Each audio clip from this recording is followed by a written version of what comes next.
Hello and welcome to the CSN3M podcast. I am Andrew Wade with Case Specific Nutrition. On this channel, we focus on the 3M's: mindset, myth busting, and mentoring, all as they pertain to health and nutrition. This podcast is brought to you by the OptiLife Academy, Case Specific Nutrition's very own do-it-yourself course that allows you to work on optimizing your health and your habits from anywhere with an internet connection. Be sure to check out our free trial at OptiLifeAcademy.com or by clicking the link in the show notes. You can use code ANDREW at checkout for 10% off your purchase.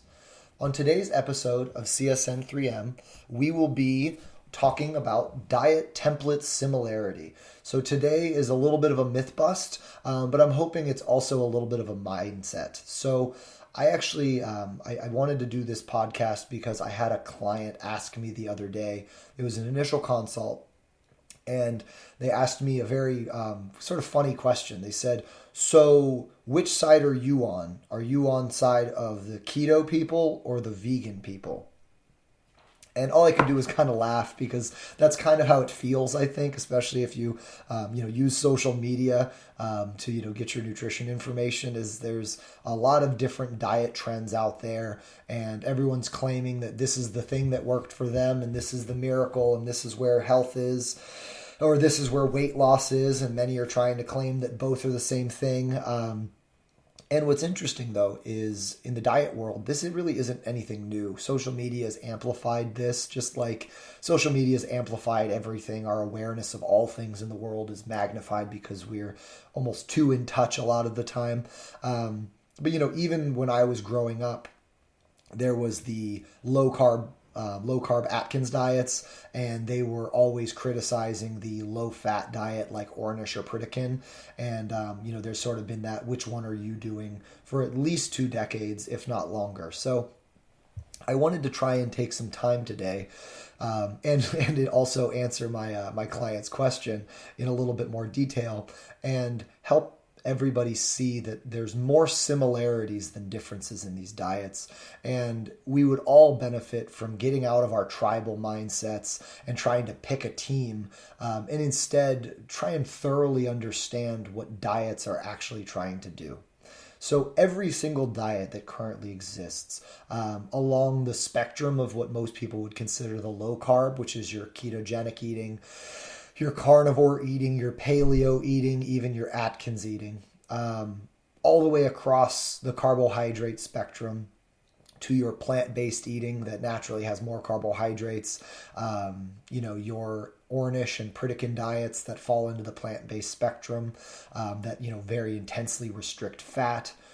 We all see the difference, which is one side of these diets are high fat diet, other sides of these diets are high carbohydrate. And we get so caught up in that difference that it makes us feel like there's different sides. But what's unique is that every single one of those diets does the exact same thing. And what it does is every diet is a bullet pointed list of actions or habits that if you apply them to yourself, if you make them your own and you follow them, you will become a more aware, in tune, intentional, and consistent eater, period. That is all they are. They're a pre-templated list of ideals. They are a pre-templated list of goals or actions or intentions, however you want to frame it. And all they do is help people focus in and create consistency. Because up until people start any one of these diets, most people do not pay attention to what they eat. They don't remember what they ate yesterday, let alone what they had as a handful of this between meetings at the office. Most people are very out of touch with food. A majority of people do not think of food as fuel on a regular basis. And in most cases, food is simply a means to make you feel full when you're hungry, and then is a means to celebrate or to frustrate when you're feeling emotional. And it's not to say that emotional aspects of food like celebration are bad or frowned upon, but it's just the observation that most Americans in particular do not really have a great relationship with food. We don't think about it in the right way or at all for most cases. And so diet mindsets are all pre-templated ways to think. They're telling you how to think. And across the board, they all make the same glaring recommendation, which is they remove processed packaged foods. Whether you are eating plant-based and you're focusing on increasing your vegetables as the central part of your plate and reducing animal protein and then focusing on whole grains, or whether you're going on the opposite side of that, quote unquote spectrum, and you're going ketogenic and you are removing all grains and all carbohydrates and you are focusing on animal protein and you are focusing on vegetables and you are focusing on fats, both of those dietary focuses remove the snacks, the crackers, the cookies, the cakes, the desserts, the refined flour, so to speak, the added sugar. All of those things seem to really disappear from the diet. And time again, we know this to be true, that processed packaged foods, junk foods as we call them, are things that when they are too prevalent in our diet, they change how we perceive food, they change our appetite, and they also do process and digest more aggressively in our body, which can change our health in the long term in a lot of ways. And so it's really kind of funny to think about is no matter what diet you're on, that you swear is the reason that you changed. Really what that means is that list, that templated list of items clicked for you. And different lists click for different people. A lot of people that love the low carb and are drawn to the low carb are people that go out to eat and don't plan on changing that, whether it's because they travel a lot or they have a job that includes a lot of dinners out. And naturally, when you go to a restaurant, it's very, very hard to restrict the fat content. Restaurants are heavy-handed with their fat additions, but it's much easier to identify the bread or the rice or the potato and omit it. And so the low-carb diet spectrum, for a lot of times, fits in people's lives. The plant-based is often what ends up happening is people that don't focus on cooking their own meals start cooking plant-based food, and then they feel way better. And it's really because they're eating homemade food. It's not necessarily that they're removing an egg from breakfast. It's more so that, if that egg even stayed at breakfast, that they're adding vegetables with it, or they're taking the time to make a sweet potato hash instead of eating an egg McMuffin on the way to work. And so what's really interesting to see is the plant-based side tends to capture people that then get into a really good rhythm of cooking. And I'm not discouraging or dissuading anybody from deciding to eat more at home and, more importantly, increase vegetable intake. Those are both extremely valuable assets to our health and to our attention. But it is interesting from a big picture, from a macro viewpoint, to realize that the big change isn't really the abandonment of meat in a vegan diet for a lot of people, but it's really the proper balancing of the plate more so than anything. And so a lot of diets that fall in between the spectrum of keto and your plant-based or your vegan side of things are all going to see the same thing. If you look at every single diet you've ever heard of or thought about trying, they all do that exact same thing. They give you a pre-templated list of restrictions. Many of those restrictions are not essential, but they drive your compliance up, which makes you intentional, makes you focused.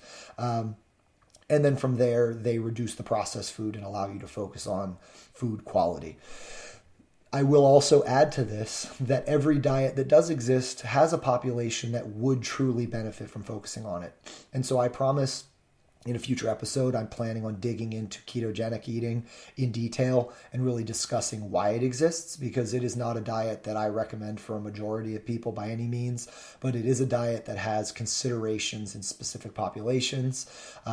The plant-based spectrum, which is something that I speak to often, is the same thing. I am absolutely pro increasing vegetables and increasing plants, but the more recent, what we'd call plant-based movement is what everyone's considering it, which is really more of like a vegan movement, is also an extreme that has considerations for specific populations.